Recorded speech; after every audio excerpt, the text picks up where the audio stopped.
அனைவருக்கும் பண மன வர கலை நிபுணர் கைலை கே கோவிந்தின் இனிய வணக்கம். இன்னைக்கு பண ஈர்ப்பு விதின்னு நம்ம 1000 பார்க்குறோம். அதில் இன்னைக்கு சொல்லக்கூடிய விஷயம் 65வது விதியை சொல்கிறேன்.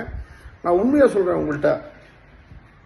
பணம் நீங்கள் உங்கள் வீட்டுக்கு வரணும், சர்ப்ளஸாக இருக்கணும் அப்படின்னா, எங்கள் வீட்டில் நீங்கள் சிங்க் இருக்குது, நீங்கள் சாப்பிட்றீங்க, உங்கள் வீட்டில் ஜாமான் கழுவுற சிங்கில் போய் நீங்கள் கை கழுவுறீங்க, அதில் போய் வாய் கொப்பளிக்கிறீங்க, நீங்கள் வாய் கொப்பளிக்கிறீங்கன்னா அது மிகப்பெரிய தவறு சார். நான் சிங்கில் போய் வாய் கொப்பளிக்கிறதுக்கும் கை கழுவுறதுக்கும் என்ன சார் விஷயம்னா, அது பாத்திரங்கள் கழுவக்கூடிய இடம், அது மகாலட்சுமி யூஸ் பண்ணக்கூடிய இடத்துல நீங்க வாயை கொப்பளிச்சு தண்ணிய அந்த சிங்கில் ஊத்துறீங்க, வாயை கொப்பளிக்கிறீங்க அப்படின்னா நிச்சயமா உங்கள்கிட்ட பணம் வராது. நீங்க நெகட்டிவான ஆளுன்னு அர்த்தம்.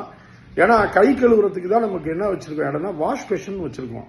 அப்ப வாஷ் பேஷன்ல தான் நம்ம கை கழுவணும், வாஷ் பேஷன்ல தான் நம்ம வாய் கொப்பளிக்கணும். ஒளி தெரியா நீங்க சிங்க்ல வாய் கொப்பளிக்கிறீங்க அப்படின்னா நிச்சயமா உங்கள்கிட்ட பணம் வராது. அப்ப பணம் வரணும்னா மாத்தி யோசிக்கீங்க, மாத்தி செய்யுங்க.